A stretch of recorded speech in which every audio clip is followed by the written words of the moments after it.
আজি মৰিয়ানী সমষ্টিত পবিত্ৰ ৰাধা গোবিন্দ মন্দিৰলৈ আহি হৰে ৰাম হৰে কৃষ্ণ কীৰ্তনত ভাগ লৈ মই নিজকে সৌভাগ্য ভাবোঁ আৰু আমি সকলোৱে ইয়াত আহি আমি সাহস পাওঁ, প্ৰেৰণা পাওঁ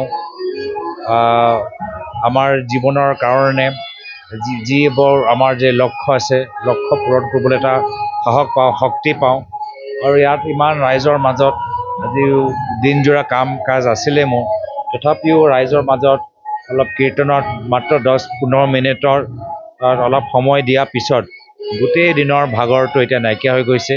এতিয়া মনটো আকৌ ফ্ৰেছ, শৰীৰটো আকৌ ফ্ৰেছ যেন লাগিছে আৰু এয়া হৈছে আমাৰ এই আধ্যাত্মিক শক্তি, ইয়াৰ এই মন্দিৰৰ পবিত্ৰতা আৰু উদ্যোক্তাসকলক ইমান সুন্দৰকৈ এই 8দিনীয়া কাৰ্যসূচী আয়োজন কৰাৰ বাবে মই বিশেষভাৱে তেওঁলোকক ধন্যবাদ জ্ঞাপন কৰিছোঁ আৰু সদায় যে আমি প্ৰত্যেক বছৰ এনেদৰে সুন্দৰভাৱে উদযাপন কৰিব পাৰোঁ সেয়া মই কামনা কৰিছোঁ।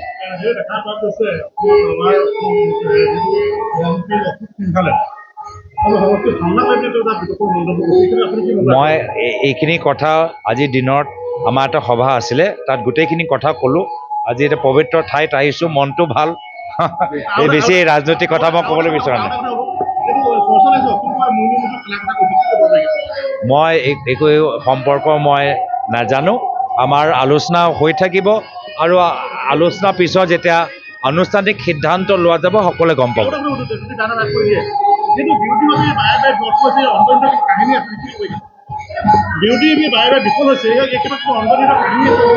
আমাৰ লগত যেতিয়ালৈকে আমি প্ৰত্যেকবাৰ আমাৰ যেতিয়া লক্ষ্য এটাই যে আমি একগোট হোৱাটো বিচাৰোঁ, যেতিয়ালৈকে আমাৰ লক্ষ্য একে থাকিব আমাৰ শক্তিটো আৰু বাঢ়িয়ে থাকিব।